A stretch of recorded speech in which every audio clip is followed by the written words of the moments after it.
இவரை வந்து ஸ்ரீராம் என்கிற வன்னியர் வர்ணம் உங்கள் முன்னால் அறிமுகப்படுத்துகிறோம்.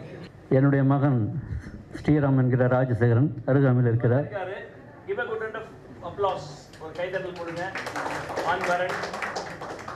உண்மையிலே இந்த நேரத்தில் நான் பெருமையாக சொல்லக்கூடிய ஒரே ஒரு விஷயம் என்னென்னா, இந்த வரன் என்னுடைய மகன் பெருமாளே எனக்கு அவதாரமாக எடுத்து எனக்கு பிறந்திருக்கிறான்னு நினைக்கிறேன். அவ்வளவு அருமையான, அமைதியான, நேர்மையாக இருக்கக்கூடிய ஒரு மகனாக விளங்குகிறார். அதற்கு நீங்கள் உறுதுணையாக இருக்க வேண்டும் என்ற இந்த நேரத்தில் அன்போடு தெரிவித்துக்கொண்டு, அவர் வந்து பிஇ மெக்கானிக்கல் முடிச்சுட்டு இப்போ வந்து திருப்பதி ரேணுகுண்டாவில் ஒர்க் பண்ணுறாரு. ஒரு 60,000 சம்பளம் வாங்குகிறாரு. 95 டேட் ஆஃப் பர்த் அவர். அதனால் உங்களுடைய பேராதோடு இதை நீங்கள் வந்து ஒத்துழைப்பு செய்ய வேண்டும் என்று அன்போடு தெரிவித்துக்கொண்டு இந்த வாய்ப்புக்கு நன்றி கூறி விடைபெறுகிறேன்.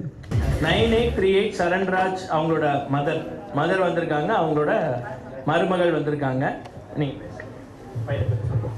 ஹலோ, வணக்கம். எங்கள் 2வது பையனுக்காக பார்க்குறோம்.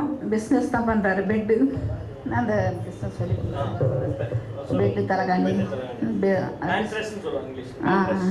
அதான் பண்ணுறாருங்க. எங்களுக்கு சொந்த வீடு தான் அசோக் நகரில்.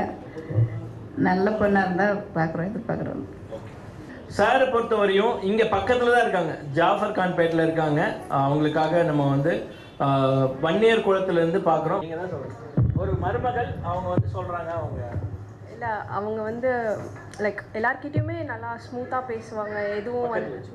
எதுவும் வந்து இது அது அப்படின்னு சொல்லி ஒதுக்கிலாம் வைக்க மாட்டாங்க. தோ நான் அண்ணியாக இருந்தாலும் ஏதாவது ஒரு ஹெல்ப் அப்படின்னா என் ஹஸ்பண்டை விட அவங்க ஃப்ரண்ட்டில் வந்து எடுத்து செய்வாங்க. லைக் ஒரு அம்மா மாதிரி பார்த்துப்பாங்க. யாரும் இல்லைன்னா அவங்க வந்து எல்லா வேலையும் எடுத்து போட்டு, இல்லை நீங்கள் போங்க நான் பார்த்துக்கிறேன் அப்படின்னு சொல்லுவாங்க. So with hope Jal say that வரப்போகிற பொண்ணை உட்கார வச்சு நல்லா சமையல் பண்ணி சாப்பாடெலாம் போடுற அளவுக்கு ரொம்ப நல்ல மாப்பிள்ளை கொடுத்தா பொண்ணு ரொம்ப பத்திரமா பார்த்துப்பாங்க.